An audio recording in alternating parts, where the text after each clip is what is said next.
ஆந்திர பிரதேசத்தில் உள்ள சித்தூர் மாவட்டத்தில் திருப்பதி வெங்கடாச்சலபதி கோவில் அமைந்துள்ளது.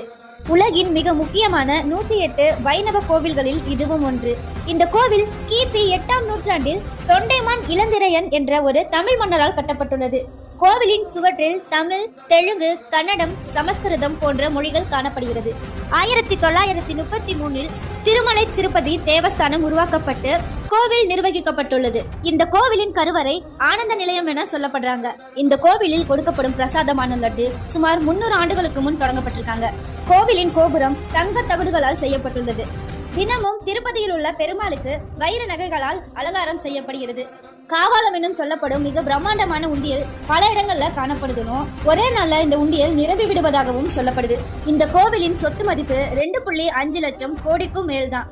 அது மட்டும் அல்லாம இந்த கோவிலுக்கு சென்று என்ன வேண்டினாலும் நடக்கும்ன்றது பக்தர்களுடைய அடக்க முடியாத நம்பிக்கையா இருக்கு. வேண்டுதல் நிறைவேறியதும் தங்களுடைய தலைமுடியை காணிக்கையாக வழங்குறாங்க.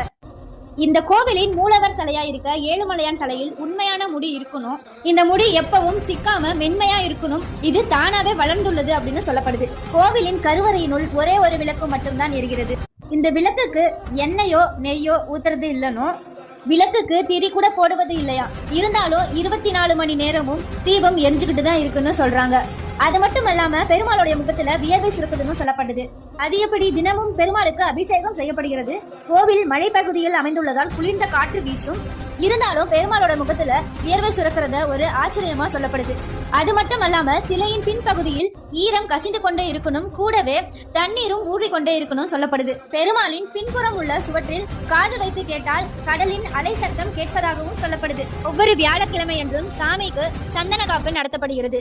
சந்தனம் பூசி அபிஷேகம் முடிந்த பிறகு பெருமாளின் நெஞ்சில் லட்சுமியுடைய உருவம் தெரியுதுன்னு சொல்லப்படுது. இந்த கோவிலில் இருந்து 23 கிலோமீட்டர் தொலைவில் உள்ள ஒரு கிராமத்தில் இருந்துதான் கோவிலுக்கு தேவையான பால், தயிர், பூ, துளசி மாலை, நெய் போன்ற பூஜைக்கு தேவையான பொருட்கள் கொண்டு வரப்படுகிறது.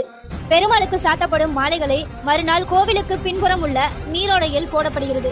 அப்படி போடப்படும் பூ மாலைகள் எங்கேயும் தேங்காமல் கோவிலில் இருந்து 20 கிலோமீட்டர் தூரத்தில் உள்ள ஏர்பேடு என்ற கிராமத்தில் தேங்குகிறது. பெருமாளுக்கு ஒரு நாள் செய்யப்படும் அபிஷேக பொருட்களின் விலை 1 லட்சம் அப்படின்னு சொல்லப்படுது.